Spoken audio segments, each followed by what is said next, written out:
사도신경으로 우리의 신앙을 고백하겠습니다. 나는 전능하신 아버지 하나님 천지의 창조주를 믿습니다. 나는 그의 유일하신 아들 우리 주 예수 그리스도를 믿습니다.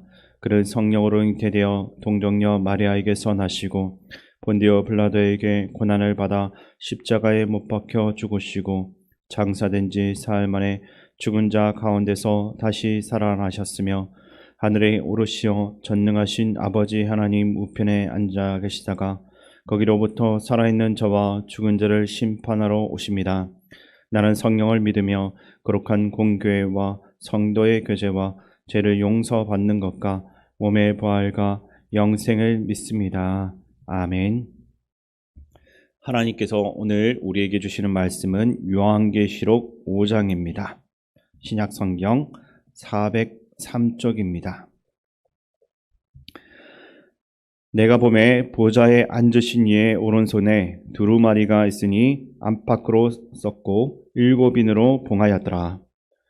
또 보매 힘있는 천사가 큰 음성으로 외치기를 누가 그 두루마리를 펴며 그 인을 떼기에 합당하냐 하나. 하늘 위에나 땅 위에나 땅 아래에 능히 그 두루마리를 펴거나 보거나 할 자가 없더라. 그 두루마리를 펴거나 보거나 하기에 합당한 자가 보이지 아니하기로 내가 크게 울었더니 장로 중에 한 사람이 내게 말하되 울지 말라.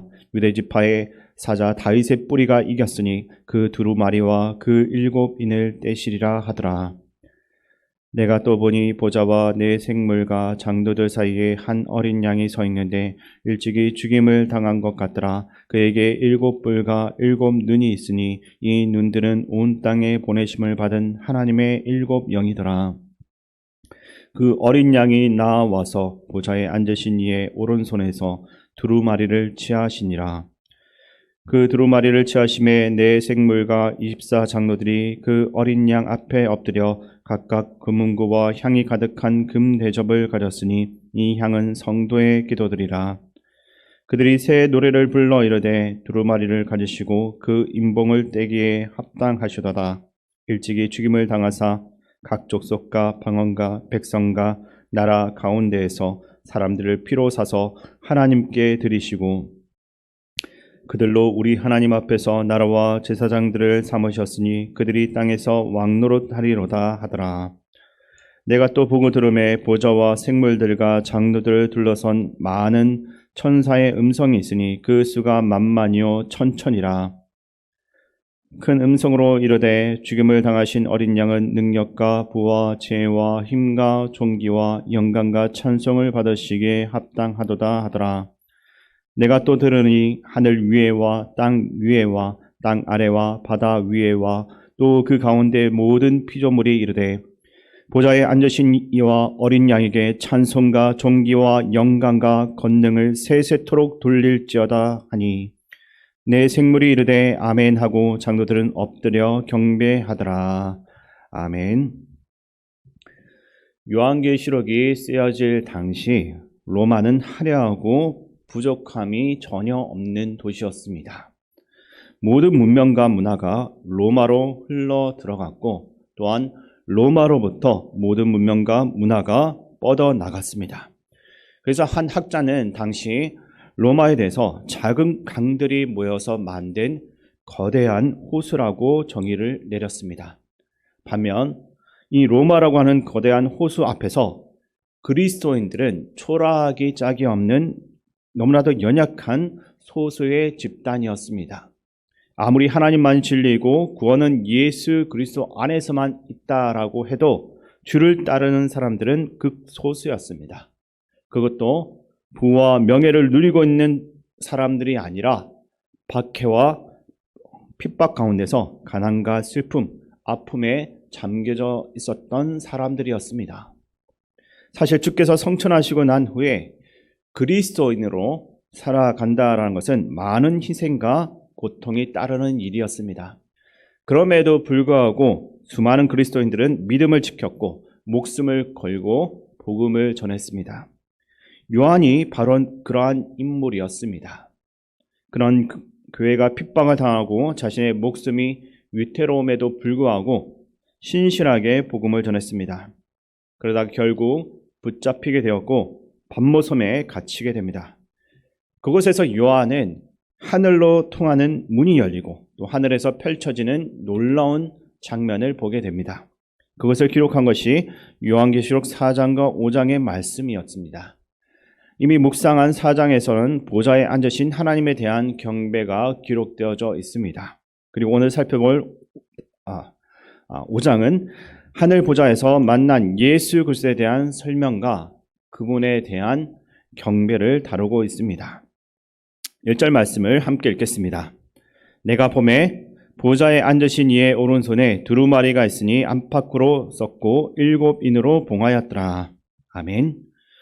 요한은 보좌에 앉아 있고 오른손에 두루마리가 있는 분을 보게 됩니다.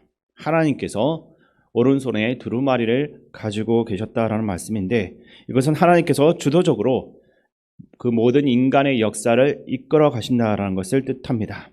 역사의 주관자는 하나님이십니다. 어제도 말씀드렸지만 우리 눈에 볼 때는 힘이 있는 정치인이 세상을 지배하는 것 같고 돈 많은 부자가 세상을 이끌어가는 것 같습니다. 그러나 세상을 만드시고 온전히 다스리는 분은 유일하신 하나님이십니다. 하나님께서 그분의 섭리에 의해서 이 세상을 이끌어 가시는 것입니다.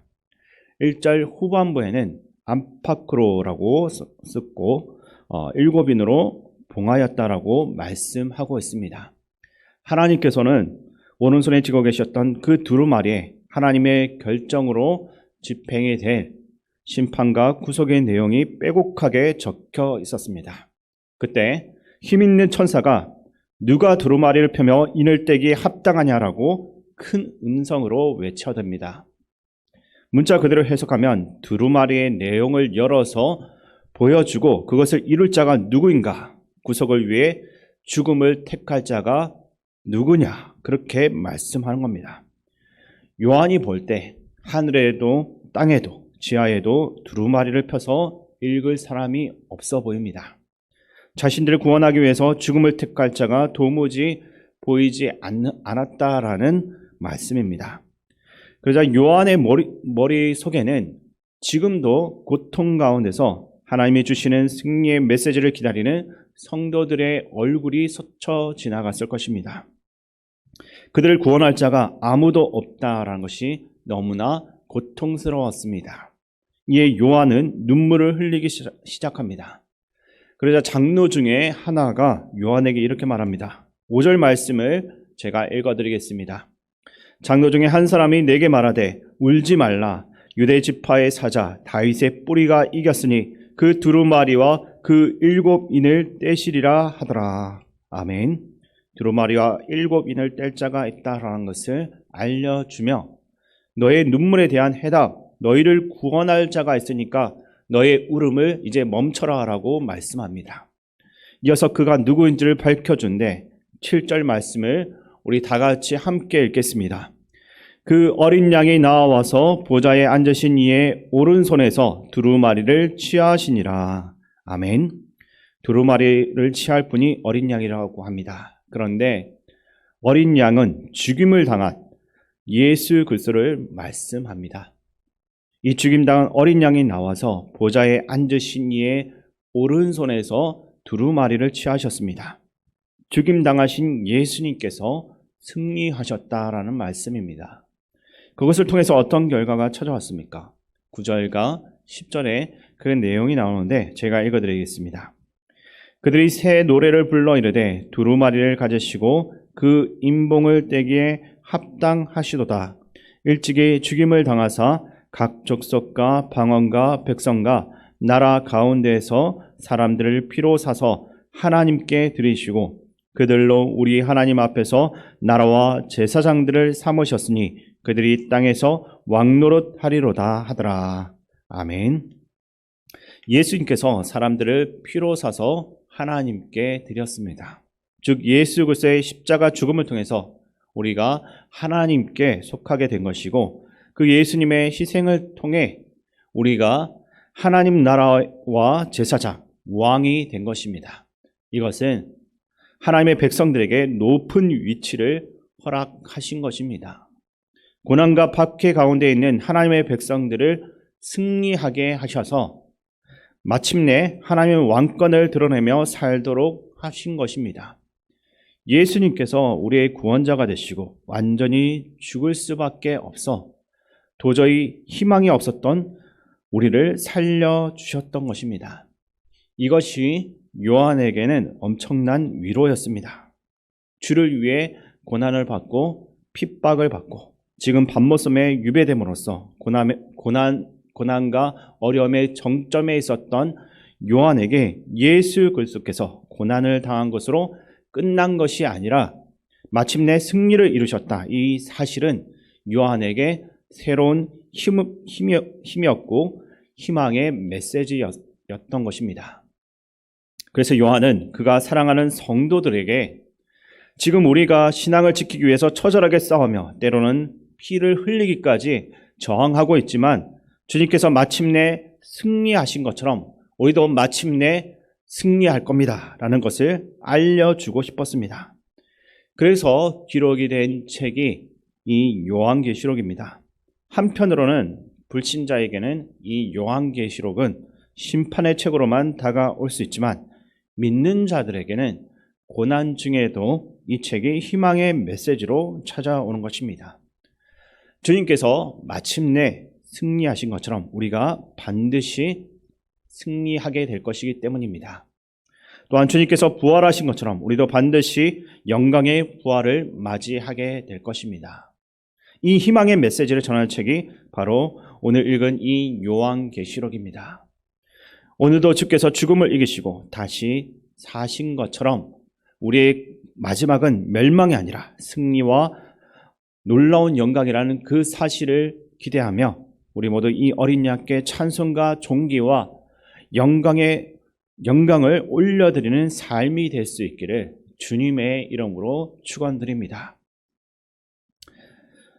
아버지 하나님, 하나님의 존귀한 아들이 이 땅에 인간으로 오셔서 우리를 위해 목숨을 버리심으로 우리를 구원의 자리, 영광스러운 자리로 인도해 주심을 감사드립니다. 우리가 존귀한 주님만을 높이고 영광 돌리는 삶을 살기를 원합니다. 우리를 구원하시고 우리와 함께 하시는 분이 얼마나 존귀하며 권능을 가지신 분인가를 분명하게 알게 하시고 눈을 들어 어려운 우리의 삶 가운데서도 온전히 주님만을 찬양하게 하여 주시옵소서. 우리의 모든 영광과 존귀가 되시는 예수 그리스도의 이름으로 기도드립니다. 아멘. 주기도문으로 예배를 마치겠습니다. 하늘에 계신 우리 아버지, 아버지의 이름을 거룩하게 하시며 아버지의 나라가 오게 하시며 아버지의 뜻이 하늘에서와 같이 땅에서도 이루어지게 하소서. 오늘 우리에게 일용할 양식을 주시고 우리가 우리에게 잘못한 사람을 용서하여 준 것 같이 우리 죄를 용서하여 주시고 우리를 시험에 빠지지 않게 하시고 악에서 구하소서. 나라와 권능과 영광이 영원히 아버지의 것입니다. 아멘. 이 시간 말씀을 가지고 기도할 때 어린 양이 되셔서 우리를 위해 죽으시고 부활하신 예수 그리스도께 항상 찬송과 영광을 올려드리는 삶이 되게 하여 주시옵소서라고 기도하시고 그리스도인의 삶은 마침내 승리한다라는 것을 기억하며 고난 속에서도 희망을 갖고 힘차게 살아갈 수 있도록 기도하시기 바랍니다. 그리고 나라와 민족, 이 땅의 지도자들을 위해서 기도하시고 교회 어르신들과 한올때 군복무 중인 청년들과 이번 주 토요일과 주일에 야유회를 가는 아동부와 청소년부 위해서도 기도해 주시고 마지막으로 세계 평화와 세계 각지에서 복음 전하기 위해 수고하는 성교사님들과 담임 목사님을 위해서 기도해 주시기 바랍니다.